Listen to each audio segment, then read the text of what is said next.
यरूशलेम की पवित्र और रहस्यमयी गलियों में एक छाया छिपी हुई है जो सदियों पुरानी है और भाई को अपने साथ लिए हुए है। डेविड स्ट्रीट पर एक पुराने पत्थर के घर में एक भयावह कहानी निवास करती है जिसे पीढ़ी दर पीढ़ी सुनाया जाता रहा है।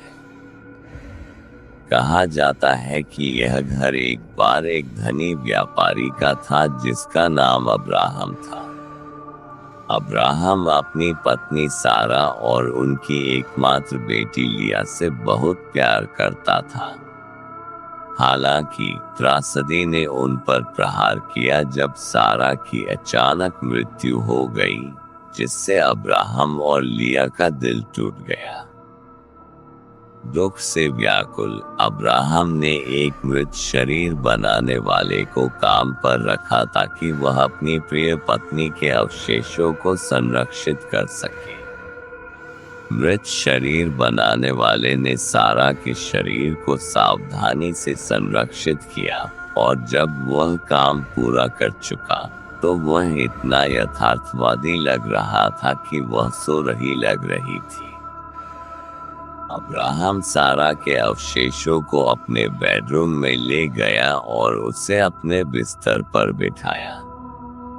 रात में वह उसके बगल में लेट जाता और उसे अपनी पत्नी की तरह गले लगाता। लेकिन जैसे जैसे दिन बीतते गए अजीब घटनाएं होने लगी। नौकरों ने दावा किया कि उन्होंने रात में कमरे से आवाजें सुनी और कुछ ने तो ये भी दावा किया कि उन्होंने सारा को चलते और बात करते देखा था। अब्राहम शुरू में इन कहानियों को खारिज करता रहा, लेकिन जब उसने खुद अजीब आवाजें और हरकतें देखनी शुरू की तो उसे यकीन हो गया कि कुछ गड़बड़ है।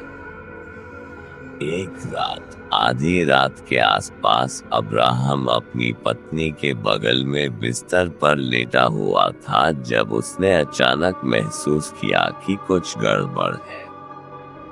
सारा की त्वचा ठंडी और चिपचिपी हो गई थी और उसकी आंखें अब बंद नहीं थी। डर से थरथराते हुए अब्राहम ने अपनी पत्नी को देखा और उसकी सांसें रुकी रह गईं। सारा जीवित थी और वह उसे घूर रही थी। अब्राहम चीख पड़ा और कमरे से बाहर भागा। उसने अपने नौकरों को बुलाया, लेकिन जब वे पहुंचे तो सारा फिर से मर चुकी थी। उस रात के बाद डेविड स्ट्रीट के घर में और भी भयानक घटनाएं घटने लगी। नौकर रहस्यमय तरीके से गायब हो गए और कुछ को मृत पाया गया। उनकी खाल पीली और आंखें खुली हुई थी। कहा जाता है कि सारा की आत्मा अब भी घर में भटकती है, उन लोगों की तलाश करती है जो उसकी जगह ले सके। और इसलिए डेविड स्ट्रीट पर पुराना पत्थर का घर एक भयावह अनुस्मारक बना हुआ है कि यरूशलेम की पवित्र गलियों में भी बुराई छिप सकती है।